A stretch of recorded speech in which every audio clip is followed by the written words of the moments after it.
Okay, so you want to own vending machines. A little box on a wall, snacks and drinks lined up behind glass, and money dropping in every time someone gets hungry or thirsty. No employees standing behind a counter, no rent on a storefront, no landlord breathing down your neck about opening hours. Just a machine, quietly earning money while you sleep. This is one of the most heavily promoted passive income ideas on the internet right now, and it's easy to see why. Low starting costs compared to almost anything else this channel has covered, no staff to manage, and a product that people are buying every single day whether the economy is good or bad. Sounds like the perfect small business. Here's the problem. It's called passive income. It is not passive.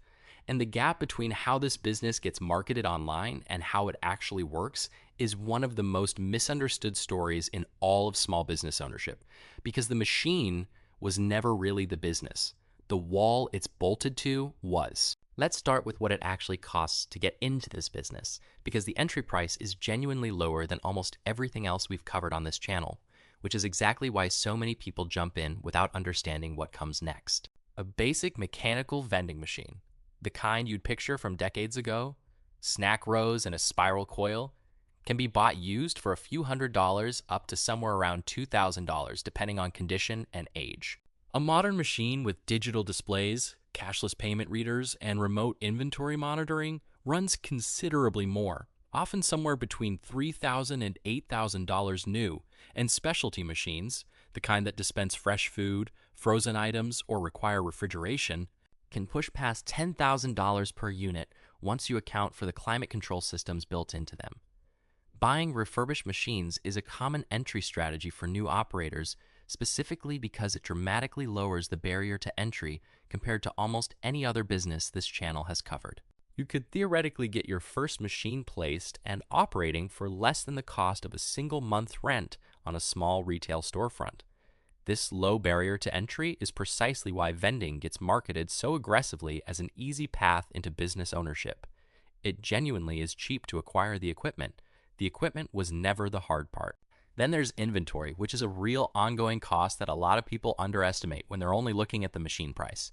You need to stock the machine with product before it earns a single dollar, and every restock after that requires buying more inventory at wholesale prices, typically from a warehouse club, a distributor, or increasingly, direct vending supply wholesalers who specialize in bulk snack and beverage pricing.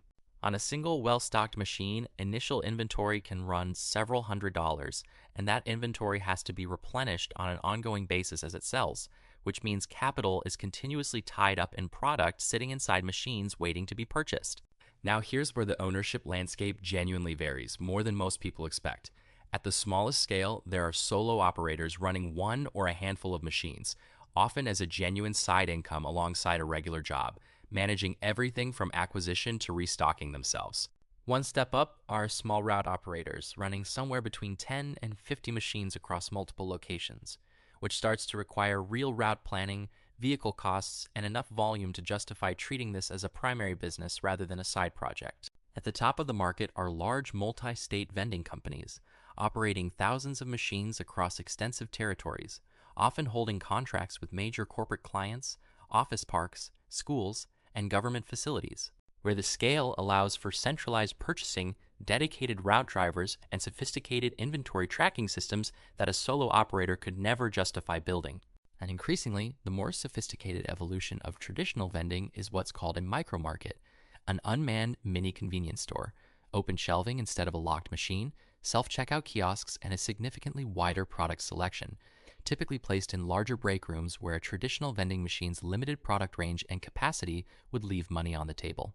Before we even get to how vending machines generate revenue, there's a cost sitting underneath this entire business that almost nobody selling the passive income dream mentions up front, and it's genuinely the single most important number in the whole industry. Location commission. When you place a machine somewhere, an office building, a gym, a school, an apartment complex, you are almost never simply given free access to that wall space. The property owner or facility manager is granting you access to their foot traffic, and in exchange, most location agreements require you to pay them a commission, typically a percentage of gross sales generated by the machine, sometimes ranging anywhere from 5% on the low end to 25% or more at premium high-traffic locations, where multiple vending operators are actively competing for the spot. Read that again, because it's the exact same structural pattern we've seen across every asset this channel has covered. You don't just own the machine. You own a lease, in effect, on a tiny piece of someone else's real estate. And the terms of that lease are negotiated entirely by how much leverage the property owner has, which is almost always more leverage than you have as the vending operator, because there is never a shortage of people willing to place a free vending machine in a good location. This single dynamic explains almost everything else that follows in this industry. The best locations, meaning the ones with the highest genuine foot traffic, a large office building, a busy gym, a hospital break room, are exactly the locations where commission demands are highest, because property owners in those locations know multiple vending operators are competing to get in.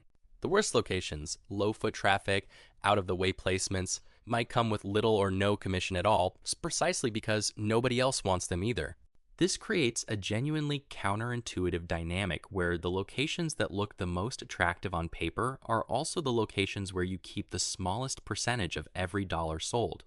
And the locations where you keep the largest percentage are frequently the locations that don't generate enough total sales volume to matter. Second, restocking labor and fuel, which is where the passive income framing falls apart the fastest. Every machine needs to be physically visited on a regular basis, sometimes weekly, sometimes more often for high-volume locations, to restock depleted inventory, collect cash if the machine isn't fully cashless, and check for mechanical issues. This means driving time, fuel costs, and physical labor loading and unloading product, none of which disappears just because the business is theoretically supposed to run itself. A route operator managing 30 machines spread across a city is not sitting back collecting checks. They're running a small logistics operation, planning efficient driving routes, managing a restocking schedule, and physically doing manual labor multiple days a week, which is precisely the opposite of the passive income pitch this business gets sold under online.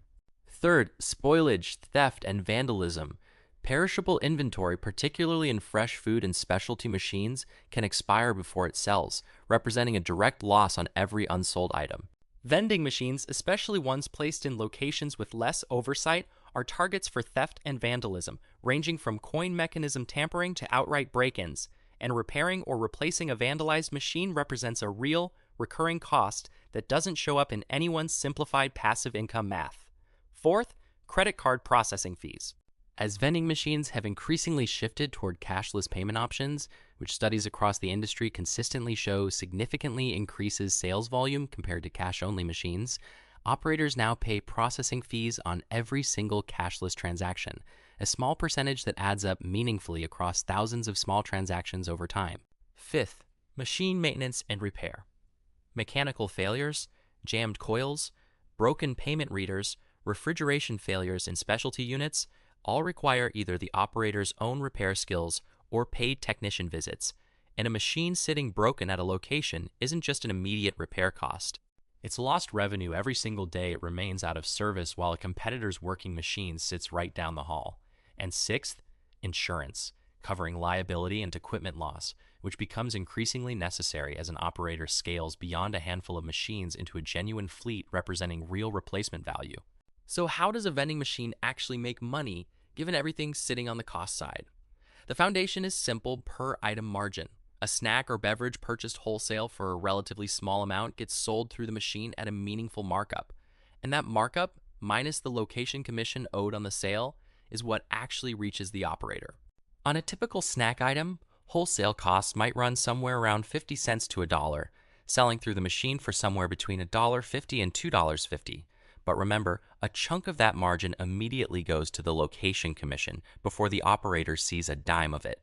This is why the location genuinely matters more than almost any other variable in this business. The exact same machine, stocked with the exact same products, sold at the exact same prices, can be a strong earner in a high-traffic location with a reasonable commission structure and barely break even in a low-traffic location, regardless of how well the operator manages inventory or pricing. This second layer is the traffic math itself, which drives everything. A machine in a location with genuinely heavy, consistent foot traffic, a large manufacturing floor with hundreds of employees on shift, a busy gym with consistent daily membership visits can turn over inventory dramatically faster than a machine in a location with sporadic or seasonal traffic. This matters because a faster turning machine means capital tied up in inventory gets converted back into cash more quickly, and it means the fixed time cost of visiting that location to restock is spread across a larger number of transactions, making the per visit economics dramatically better at a high traffic location than a low traffic one, even before accounting for commission differences. The third layer is healthy and specialty vending, a growing segment where operators stock better for you snacks, organic options, or premium beverages at a price premium compared to traditional vending fare. Locations increasingly interested in employee wellness, corporate offices, gyms, hospitals, and schools have created real demand for this category, and the higher price point on healthy and specialty items can meaningfully improve per unit margin, assuming the higher wholesale cost of premium inventory doesn't eat into that improvement more than expected.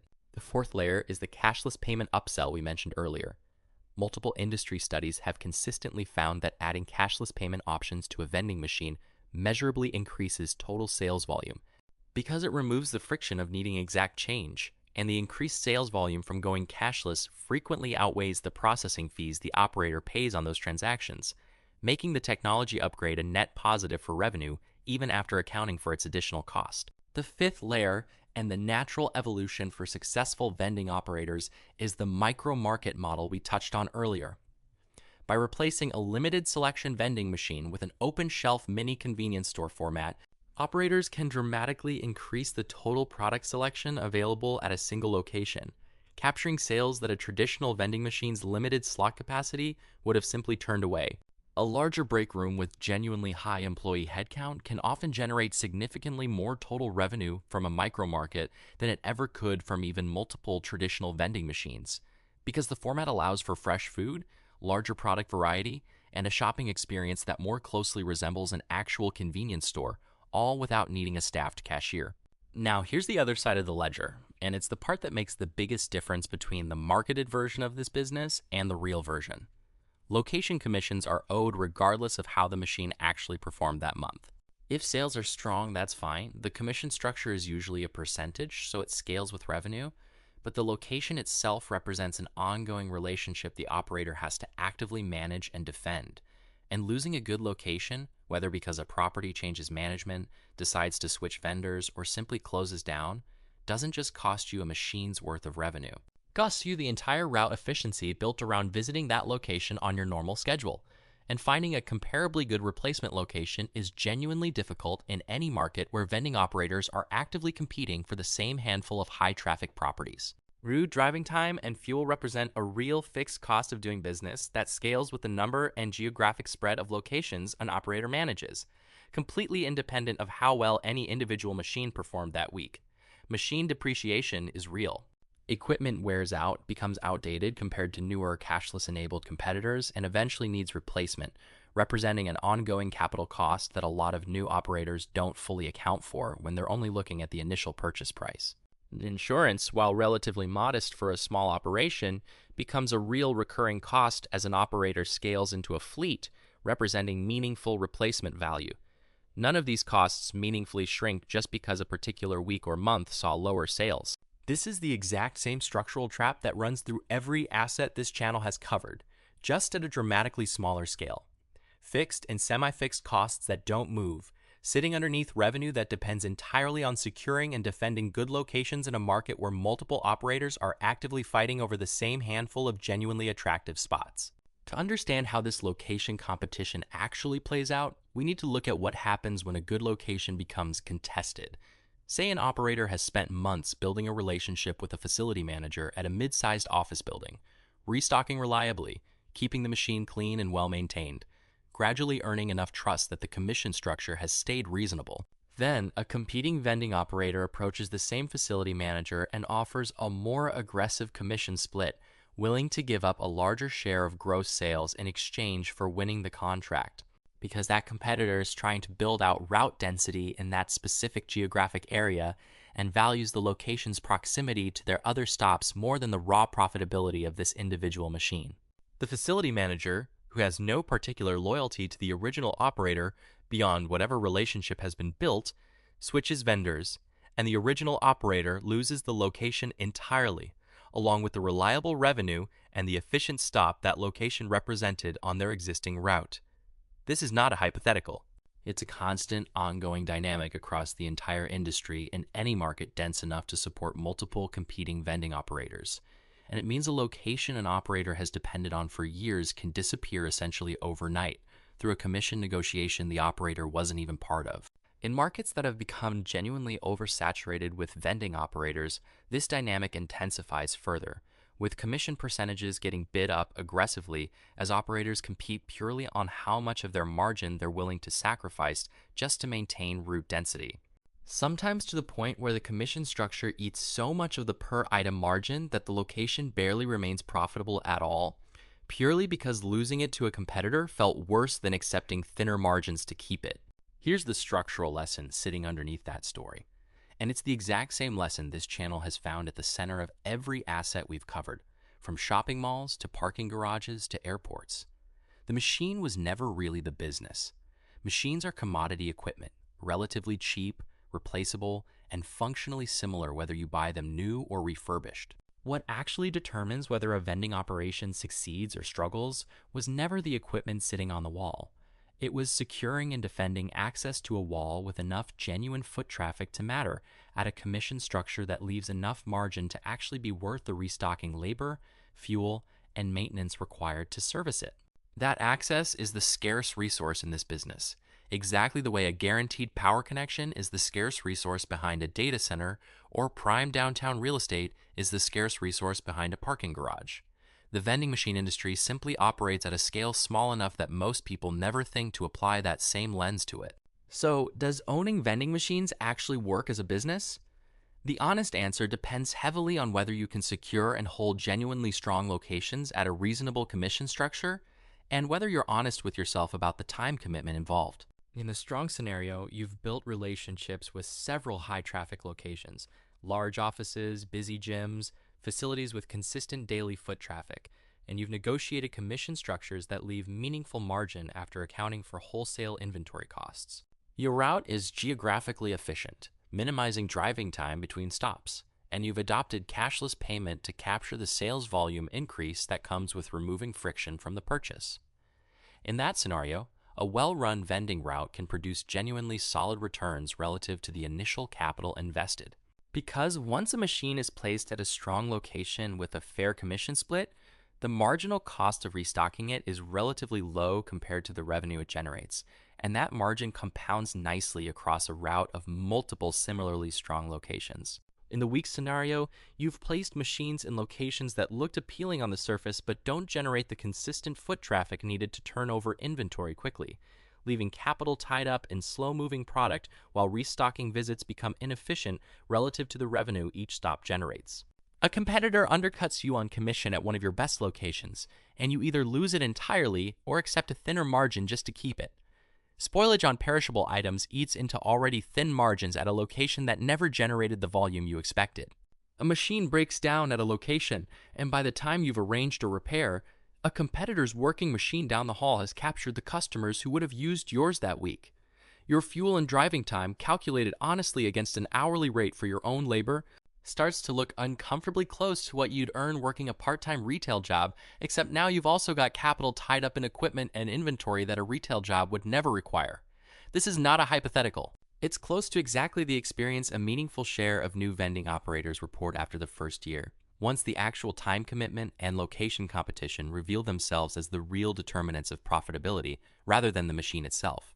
The gap between those two scenarios for what might look like nearly identical vending operations from the outside, a handful of machines, similar products, similar pricing, can be the difference between a genuinely profitable small business generating real returns on a modest initial investment and an operation that consumes real time and fuel every week while barely clearing more than the cost of the labor required to run it. And that's really the final thing to understand about this business. A vending machine looks like the simplest possible version of passive income, a box that sells snacks without needing an employee behind a counter. But underneath that simplicity is the exact same structural truth that runs through every single asset this channel has ever covered, scaled down to a size small enough that almost nobody selling the passive income dream bothers to explain it honestly. The machine isn't the business. It's the easiest, cheapest, most replaceable part of the entire operation. The business was always the wall it's bolted to, the relationship with whoever controls access to that wall, and the ongoing work required to defend that access against every other operator who wants the exact same spot. Passive income was never really the product being sold here. Location access was. And location access, at any scale and any business this channel has ever covered, was never actually passive at all.